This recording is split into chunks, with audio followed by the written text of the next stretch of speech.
Bienvenue dans PIB, le podcast immobilier belge animé par moi-même, Florent Collin, le cofondateur du club. Aujourd'hui, on va parler d'une thématique au laser, que ce soit sur l'immobilier ou sur l'état d'esprit pour réussir dans l'immobilier. Très rapidement, je fais ce podcast vraiment pour le plaisir et pour te motiver à investir dans l'immobilier. Je n'y gagne vraiment rien, je ne fais pas de publicité. Donc si tu veux me soutenir, laisse-moi un 5 étoiles sur la plateforme de podcast sur laquelle tu m'écoutes. Ça m'aide vraiment beaucoup. Maintenant, on est parti dans l'épisode. Let's go!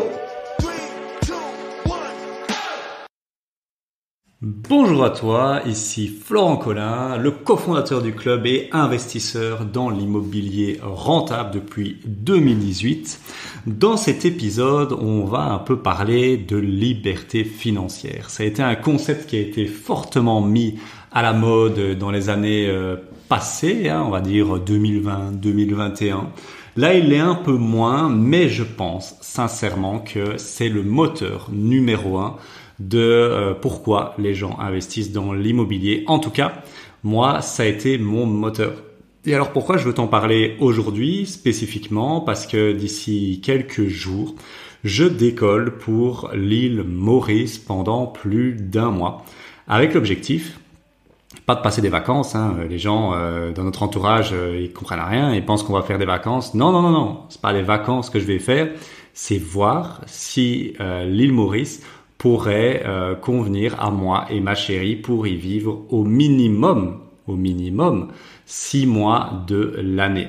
Alors je dis pas 6 mois d'un bloc, peut-être 3 mois, mais bien évidemment, si tu m'écoutes et que tu vis en Belgique, tu sais que la Belgique c'est dur, on va dire à partir d'octobre jusque mars, plutôt avril, fin avril.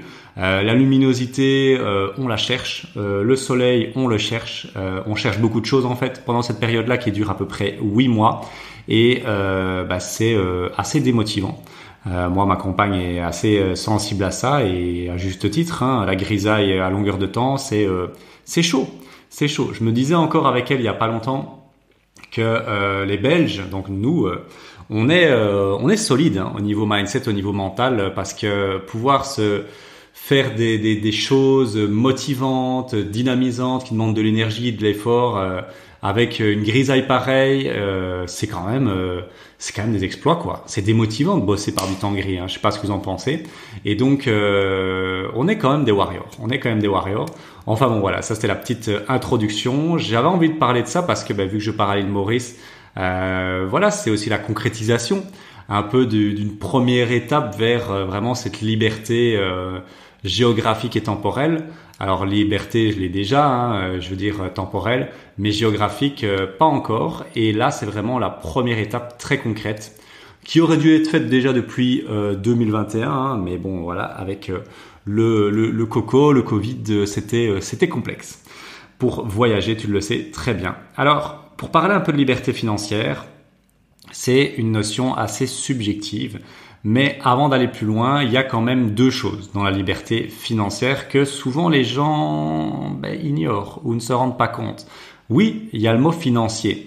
Effectivement, liberté financière, il y a le mot financier, c'est-à-dire être aisé financièrement, donc ce qu'on pourrait dire indépendant financièrement et pouvoir prendre sa retraite anticipée. Ça, c'est évident, je pense que tout le monde est d'accord là-dessus. Mais quelque chose qui est souvent oublié par les gens, c'est la liberté aussi dans liberté financière. Parce que là, j'ai envie de mettre un gros warning. Et moi, je suis tombé dans ce piège-là au début, et je te ferai un épisode là-dessus. Mais l'immobilier ne doit pas, dans ta quête d'investissement immobilier, dans ton aventure immobilière, l'immobilier, attention, ne doit pas devenir une prison dorée et te créer un deuxième job. Ce n'est pas ça qu'on recherche avec l'immobilier. L'immobilier n'est pas un revenu passif. Là aussi, je ferai un épisode là-dessus, mais pour moi, je ne le considère pas comme passif. Je dirais à la limite semi-actif, parce que oui, c'est quand même décorrélé, les heures qu'il faut passer derrière sont vraiment faibles par rapport aux gains, mais il y a quand même du taf dans l'entretien, dans la gestion des locataires, tout ça, faut pas déconner, c'est quand même du taf. Et donc il faut pas non plus que ça devienne un deuxième boulot. Ça doit devenir peut-être quelques heures semaine maximum, mais pas un deuxième boulot. Et donc attention à ne pas tomber dans ce piège. Et pour ça, il va falloir automatiser et déléguer l'entièreté. Parce que sinon, tu vas créer une prison dorée, un deuxième job, et donc tu seras indépendant financièrement, mais tu seras prisonnier de ton immobilier. Et ça s'apprend. Nous, on a créé avec Maëri le système Automate pour ça. On l'enseigne à nos clients et c'est un système qui permet d'automatiser et déléguer intégralement une colocation ou une location courte durée. Et donc, pour revenir à la liberté financière, qu'est-ce que moi je mets derrière? Donc, c'est hyper subjectif, hein, chacun y met ce qu'il veut. Mais moi, j'ai toujours vu la liberté financière peut-être parce que je suis un ancien gamer. Si tu ne sais pas, voilà, moi j'étais vraiment un gros gamer, League of Legends bien évidemment. Pendant mes années de fac, j'étais très bon. Je pense que j'aurais pu passer assez facilement en pro. Mais j'ai toujours été un gros gamer depuis que j'ai 5 ans. Et donc je vois ça comme un jeu, tu vois, la liberté financière à atteindre avec des paliers. Et donc moi, le niveau 1 de la liberté financière, c'est le niveau 1 que je me suis fixé. Et pour moi, c'était l'objectif de la liberté financière quand je me suis lancé. Le niveau 1, ça a toujours été de remplacer un bon salaire en Belgique, un salaire décent en Belgique. Pour moi, ça c'est le niveau 1. Avant ça, je considère pas qu'on est libre financièrement, vraiment pas. Donc un salaire correct en Belgique, pour moi, c'est 2000 € par mois. C'était vraiment le goal, la target financière, donc gagner 2000 € par mois de cash flow grâce à mes investissements immobiliers. Et donc ça, c'est vraiment le niveau 1 que j'ai atteint depuis ici 2020, on va dire ça comme ça, 2020, 2021 avec ma deuxième location courte durée. Et maintenant, moi, je suis plutôt vers le niveau 2. Le niveau 2 à l'époque que j'avais défini, c'est ne plus devoir se poser de questions. Parce qu'effectivement, remplacer un salaire ou une partie d'un salaire, de gagner 2000 € par mois, c'est génial. Mais on va pas se tourner autour du pot. On doit encore regarder les prix quand on fait les courses. On doit regarder les prix quand on va au resto. Pour moi, c'est ça, la vraie liberté financière, c'est ça la vraie liberté au niveau financier, l'indépendance financière, c'est le niveau 2, c'est quand tu vas au resto, tu regardes plus les prix. Tu t'en fous en fait, limite pour ne pas y avoir les prix, ça change rien à ta vie. Et ça pour moi, c'est le niveau 2, c'est ne plus devoir se poser de questions, ne plus dire ah oui, OK, on aimerait bien se faire un petit week-end là, est-ce qu'on se le fait, est-ce qu'on le fait pas? Voilà, tu connais ça, tu peux pas faire ça surtout quand tu es dans une phase d'investissement, quand tu es en mode frugalité, tu peux pas faire ça. Mais pour moi, quand tu arrives au niveau 2, tu dois plus te poser de questions. Et ce niveau 2, là, je le situe à 5000 € par mois. C'est symbolique pour moi. C'est le niveau 2, le step 2 de la liberté financière. Et puis, il y a le niveau 3 que j'avais défini à l'époque, mais qui a évolué depuis. C'était 10 000 € par mois grâce à mon immobilier. J'en ai déjà parlé, pas mal, j'ai été assez transparent là-dessus et donc mon but aujourd'hui n'est plus d'atteindre le niveau 3 qui serait le goal ultime, on va dire ça comme ça, parce que oui, tu peux aller jusqu'à... là, donc quand je dis 10 000 € par mois, c'est pas en loyer, c'est en cash flow, c'est ce que tu as dans ta poche.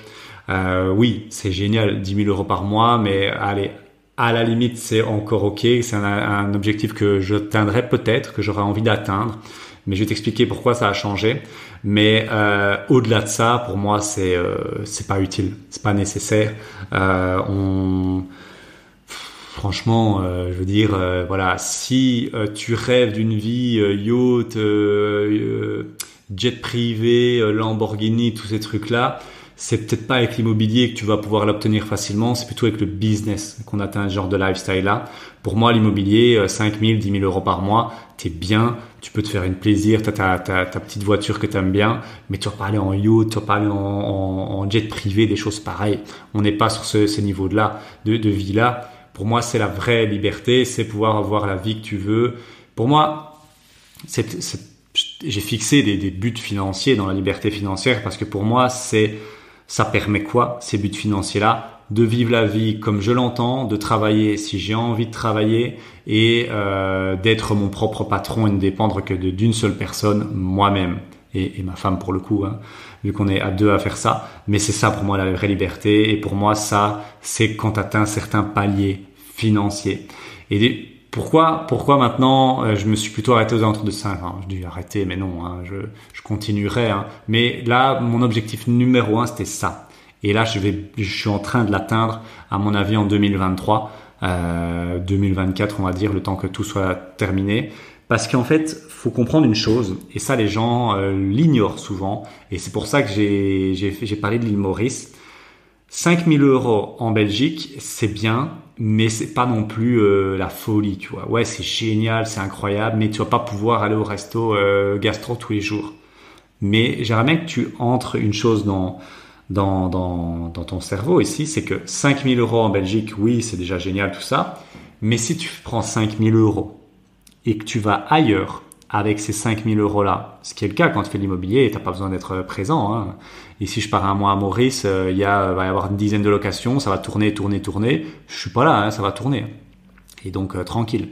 Mais 5 000 € à l'île Maurice, 5 000 € au Maroc, 5 000 € en Tunisie, 5 000 €, je sais pas moi, à Bali, 5 000 € je sais pas moi, allez, on va dire au Vietnam, ça vaut pas 5 000 € en Belgique. Je sais pas si tu t'en rends peut-être pas compte, mais 5 000 € à l'île Maurice, 5 000 € à Bali, t'es plutôt aux alentours de 10 000, 15 000 €. C'est en valeur, en pouvoir d'achat, c'est comme si tu avais 15 000 € en Belgique.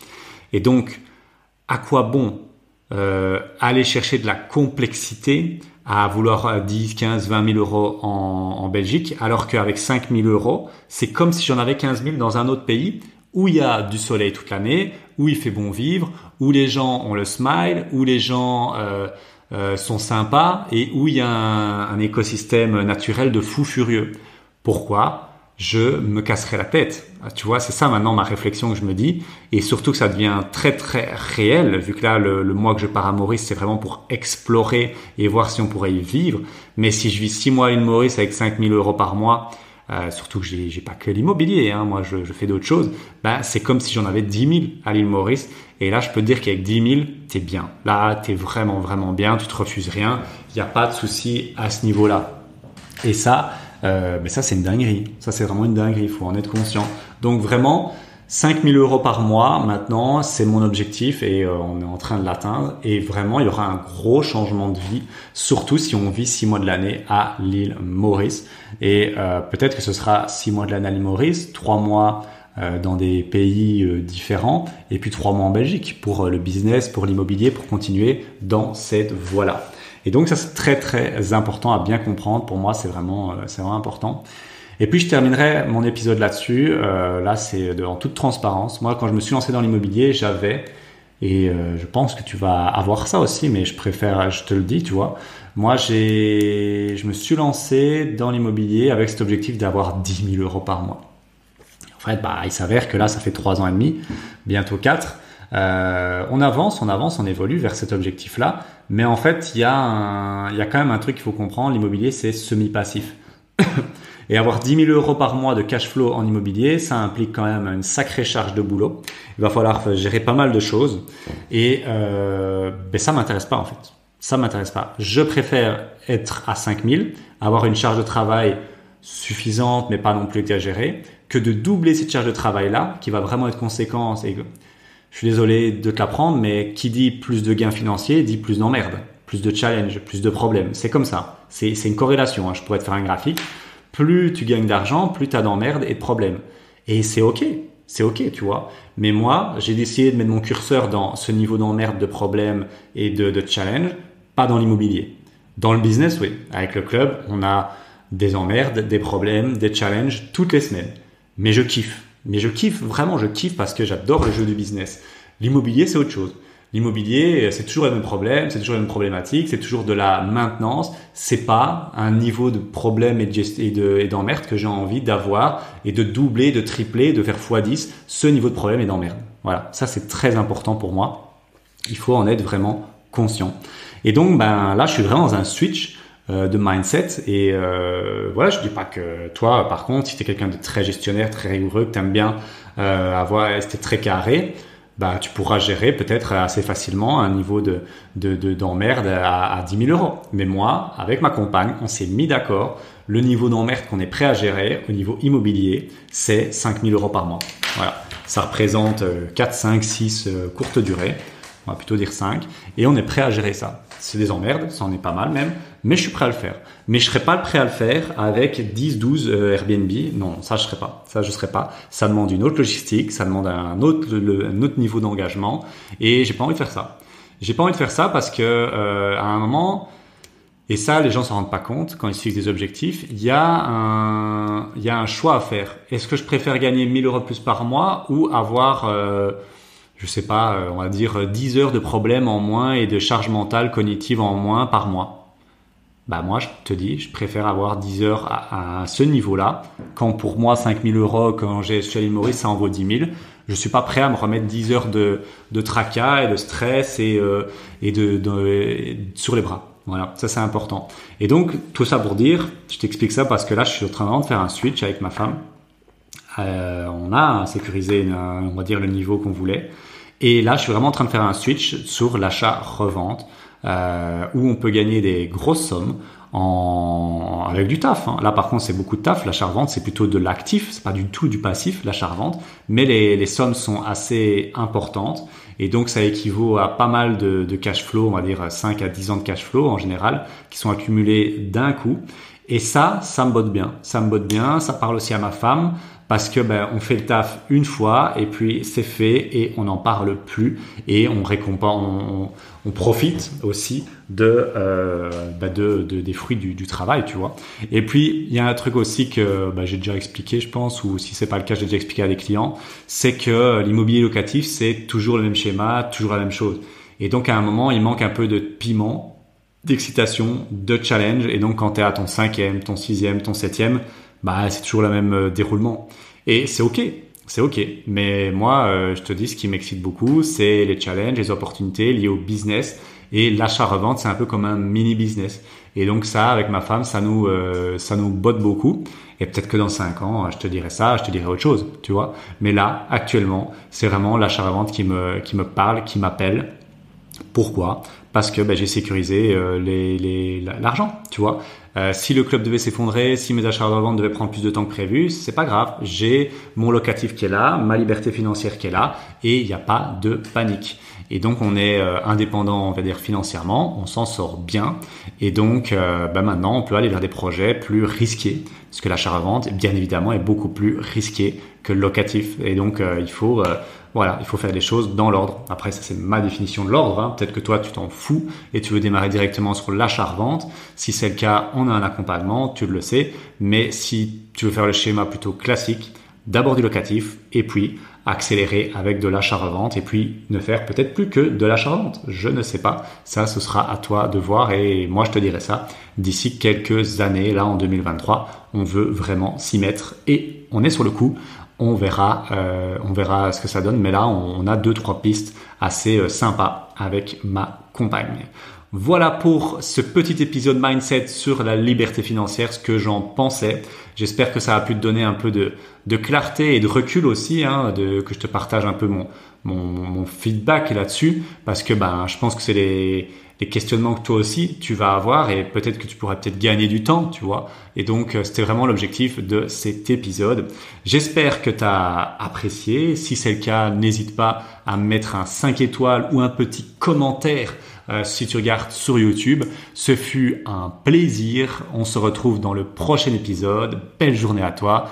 Ciao, ciao. Merci d'avoir écouté cet épisode et pour te remercier pour ta fidélité et parce que tu es vraiment motivé à investir dans l'immobilier, je t'invite à un IMOTour. Un IMOTour, c'est un atelier immobilier en présentiel, donc on va pouvoir se voir et je sais que ça, en général, les gens y kiffent. Pour te remercier de ta fidélité, petite réduction podcast, on va l'appeler comme ça. Au lieu de 30 €, c'est 7 € la place et l'atelier IMOTour, tu verras, tu cliques sur le lien en description, tu verras la thématique, tu verras l'endroit, tu verras l'horaire, mais vraiment, c'est une pépite au niveau immobilier. C'est vraiment un moment hors du temps pour pouvoir parler à des investisseurs et pour pouvoir poser toutes tes questions. Voilà, j'espère qu'on se voit bientôt dans un IMOTour. Sinon, à très bientôt pour un prochain épisode de podcast. Ciao, ciao.